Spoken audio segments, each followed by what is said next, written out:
Hello everyone. For class 10th we are here with social science portion. So class 10th में आ गए आप लोग class 9 से। I hope आपका जो ईयर था क्लास 9 में वो बहुत अच्छा गया, आपने बहुत कुछ सीखा सोशल स्टडीज़ में, और सिर्फ सोशल स्टडीज़ में नहीं, हर सब्जेक्ट में। Okay, so now it's turn to switch to next class and a new syllabus. Clear? So we have the new chapters with new books. I hope आप सभी ने बुक्स खरीद ली है, सोशल स्टडीज़, इंग्लिश एंड जितनी भी books हैं। और अगर नहीं खरीदी है तो जल्दी ख़रीद लीजिए। और जो लोग बुक नहीं खरीद पा रहे हैं, जो खरीद ही नहीं पा रहे हैं, क्लियर, तो क्या करिए, मैंने आपको कुछ एक लिंक दी थी, go to that link.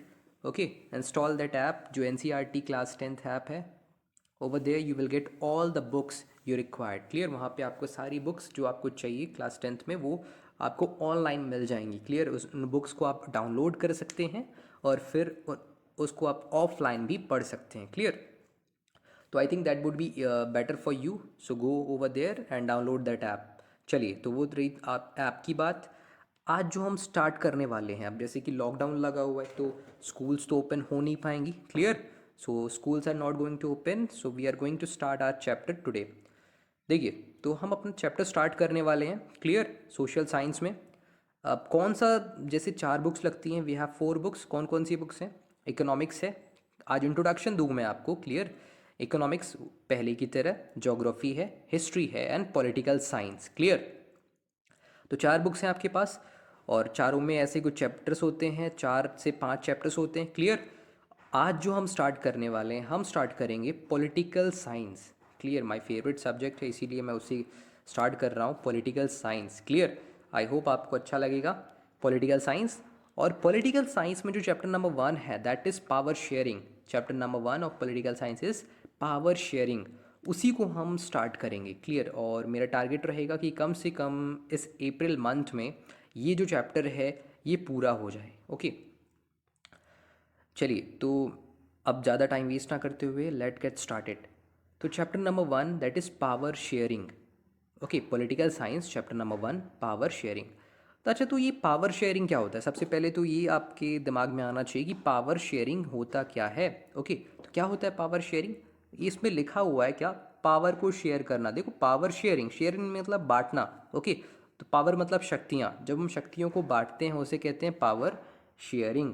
Clear? For example मान लीजिए कि आपको मैंने क्लास मॉनिटर बना दिया। जितने बच्चे हो, कितने बच्चे थे आपके क्लास में? 21 स्टूडेंट्स थे। ओके, अगर एक बच्चे को मैंने क्लास मॉनिटर बना दिया तो उसका काम क्या हो गया? क्लास को माइंड करना। सारी पावर्स जो हैं हाथ में टीचर के बाद वो किसके पास है? क्लास मॉनिटर के पास। ओके, किसी ने होमवर्क नहीं चेक किया तो क्लास मॉनिटर बता सकता है। कोई कह लीजिए कि क्लास में मिसबिहेव करता है तो क्लास मॉनिटर कंप्लेन कर सकता है अबाउट दैट स्टूडेंट। क्लियर? तो ये सारी पावर जो है वो किसके पास है? क्लास मॉनिटर के पास।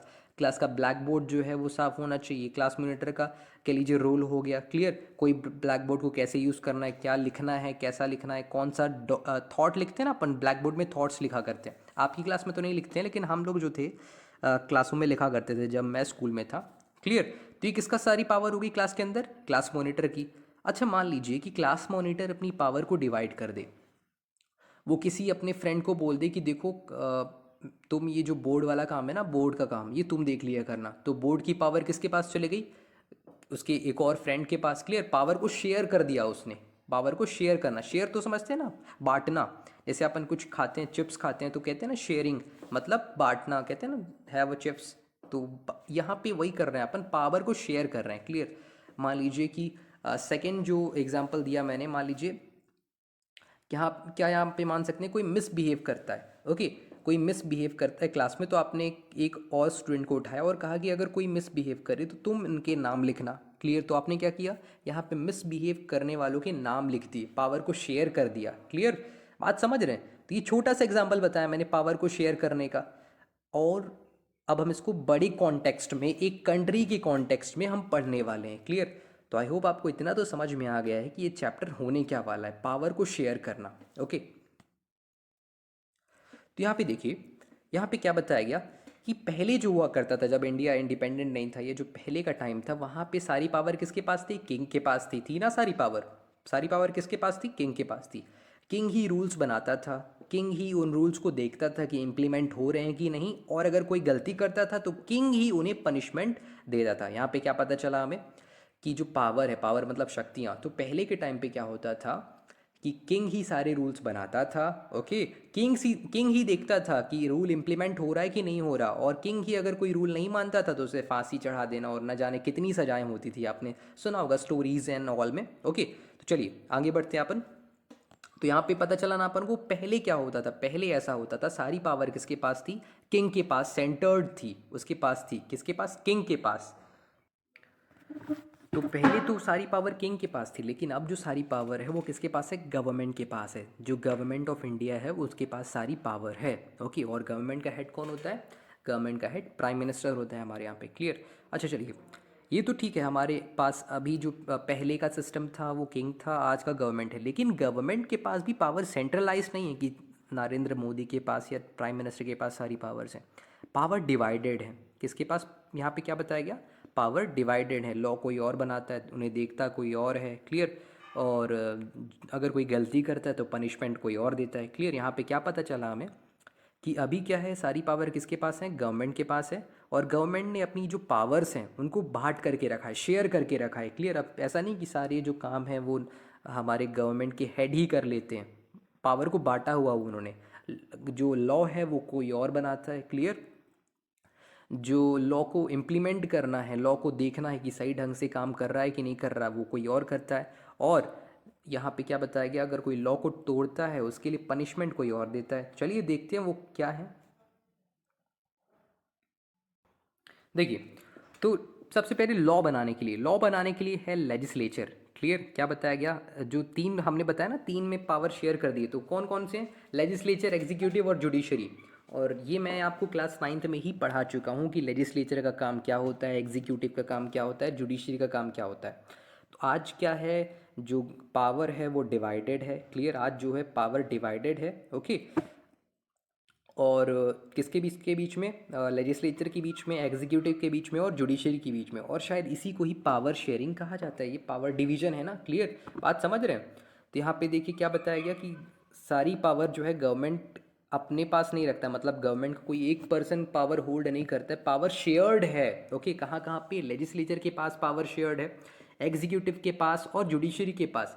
पहले क्या होता था, लॉ भी किंग बनाता था, उसे एग्जीक्यूट भी किंग ही करता था, और उस पर जजमेंट भी किंग ही देता था। बट आज ऐसा नहीं है, जो गवर्नमेंट का हेड है वो ही सारे काम नहीं करता है। ओके, आज यहाँ पे लॉ जो है वो लेजिस्लेचर बनाती है। क्लियर? एग्जीक्यूटिव है लॉ को देखने के लिए, और जुडिशरी है। यहाँ पे क्या बताया गया, लेजिस्लेचर का काम क्या होता है? लेजिस्लेचर का काम होता है लॉ बनाना। ओके, एग्जीक्यूटिव का काम होता है, एग्जीक्यूटिव का उसे इम्प्लीमेंट करना। क्लियर? एग्जीक्यूटिव का काम क्या होता है? इम्प्लीमेंट करना। जितने भी हमारे पॉलिटिशियंस हैं, नेता हैं, ओके, हमारे जितने भी कलेक्टर्स हैं, एसपी हैं, जितने भी ये लोग हैं, ये कौन है? एग्जीक्यूटिव्स हैं। क्लियर? और थर्ड पे आते हैं जुडिशरी। तो जुडिशरी का काम होता है पनिश करना। अगर इन लॉज को कोई वायलेट करता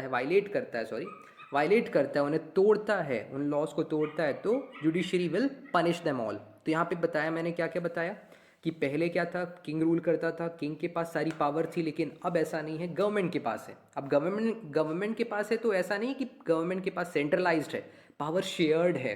पावर शेयर्ड है किसके बीच में? तीन के बीच में। एक है कौन है? लेजिस्लेचर, एक है एग्जीक्यूटिव, एक है जुडिशरी। लेजिस्लेचर का काम क्या होता है? लॉ बनाना। एग्जीक्यूटिव का काम होता है उसे इम्प्लीमेंट करना। ओके, और जुडिशरी का काम होता है उसे पनिश करना। किसे पनिश करना? जो कोई लॉ तोड़ेगा। अब यहाँ पे देखिए, यहाँ पे क्या बताया जा रहा है कि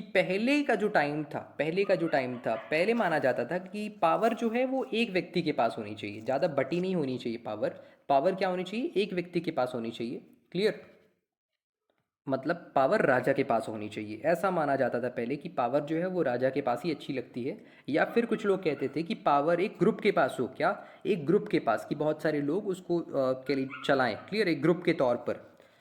लेकिन जब हमने देखा कि क्या पावर राजा के पास सही है, या पावर को हम डिवाइड कर दे तीन फॉर्म में, तो आप ही बताइए कि क्या सही है, कि राजा के पास सारी पावर रहे, या हम इन्हें तीन में डिवाइड कर दें, लेजिस्लेचर, एग्जीक्यूटिव और जुडिशरी में। यहाँ पे क्या होता है कि अगर कोई लॉ बना है, क्लियर, उसे इम्प्लीमेंट किया जाएगा। बात समझ रहे हो? उसको इम्प्लीमेंट करने वाला अलग होता है, फिर उस पर जजमेंट देने वाला कोई अलग होता है। मान लीजिए कि अगर लॉ अच्छा नहीं बना तो उस पर जजमेंट जुडिशरी दे सकती है। बात समझ रहे हैं? लेकिन किंग के साथ ऐसा नहीं होता था। तो क्या बताया गया, कौन सा सिस्टम अच्छा होना चाहिए? जहाँ पे लॉ जो पावर है वो डिवाइडेड है। क्लियर? बात समझ रहे हैं? पहले ज़रूर था, पहले ये माना जाता था कि पावर शेयरिंग गलत है। क्लियर? किंग के पास सारी पावर होनी चाहिए लेकिन अब ऐसा नहीं है। अब क्या माना जाता है, जब हमने डेमोक्रेसी देखी, जब हमने अमेरिका को देखा कि वहाँ पे डेमोक्रेसी है, तो सारे देशों ने क्या सोचा कि नहीं, हमारे यहाँ भी जो पावर है वो डिवाइड होनी चाहिए। ओके, चलिए। तो ये जो चैप्टर है हमारा पावर शेयरिंग, ये बहुत ही इंटरेस्टिंग चैप्टर होने वाला है, कह लीजिए। क्लियर? आप क्लास 10th में आ चुके हैं और आपको बहुत अच्छा सिलेबस मिला है। क्लियर? तो ये जो पावर शेयरिंग चैप्टर है, इसे हम और डिटेल में कंटिन्यू डिस्कस करेंगे। क्लियर? और आज के इस वीडियो लेक्चर में इतना ही। नेक्स्ट वीडियो लेक्चर में मैं कंटिन्यू करूंगा कि क्या क्या है पावर शेयरिंग के अंदर जो हम पढ़ने जा रहे हैं। आज मैंने क्या बताया आपको, पावर शेयरिंग का मतलब बताया। क्लियर? और पावर शेयरिंग इंडिया में क्या प्रोस्पेक्ट चल रहा है, पहले क्या था, वो सारी चीज़ें मैंने आपको बताई। तो कह सकते हैं आप कि मैंने पूरा इंट्रोडक्शन दे दिया है आपको। अब कल से हम अगली वीडियो लेक्चर में कंटिन्यू करेंगे जो भी हमारा पोर्शन होगा। चलिए, तो if you have any doubt you can ask me in WhatsApp, I will try to clear it out.